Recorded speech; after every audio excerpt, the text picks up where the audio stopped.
Жәй озағында Татарстан баш қаласы Қазан метросының туған күнін белгілей. Ол рәсми тістә 2005 елның 27 августында ашылды. Бұл вақиға Қазанның 1000 еллыгын бәйрәм иткән көннәргә туры килде. Һәм бу юкка түгел, метроның барлыкка килүе дә турыдан-туры 1000 еллык тантанасына бәйле. Совет чорындагы язылмаган кагыйдә шундый иде. Метро кебек күп акча таләп иткән транспорт системасы халкы 1 миллионнан арткан шәһәрләргә генә рөхсәт ителде. Казан бу шикне 79 елның октябрендә узды. 80 еллар башында проектны әзерләү эшләре башланды, ләкин озакта үтмәде, заманалар бөтенләй үзгәрде. Советлар иле үзе юкка чыкты. Татарстан суверенитетын игълан итте, ә Русия Казанда метро төзүне үз планыннан 96 елда бөтенләй алып ташлады. Әмма якынча шул ук вакытта Мәскәүдә яңа Татарстанны ничек итеп мөстәкыйльлегеннән биздерү юллары турында уйлана башлыйлар. Һәм моның өчен Казандагы түрәләрне камчылау урынына аларга кишер тоттыру юлын сайлыйлар. Беренче кишер Казанның 1000 еллыгы һәм шуңа бәйләп анда ниһаять метро кору. 2005 ел Казан метросының беренче 5 станциясе ачыла. Тагын берничә ел эчендә аларга Кәҗә бистәсе һәм Җиңү проспекты өстәлә.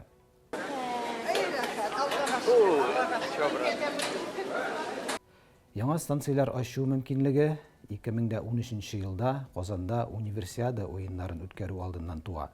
Шул елны тагын 3 станция сафка бастырыла һәм Казан метросының беренче линиясе нигездә төзелеп бетә.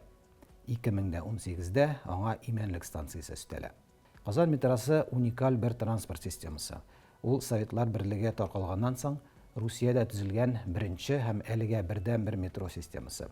Илдәге башка метролар барысы да Совет чорында ачылган иде. Казан метросы белән бер рәттән Русиядә Путинның нык үзәкләштерелгән унитар хакимият баганасы да корыла.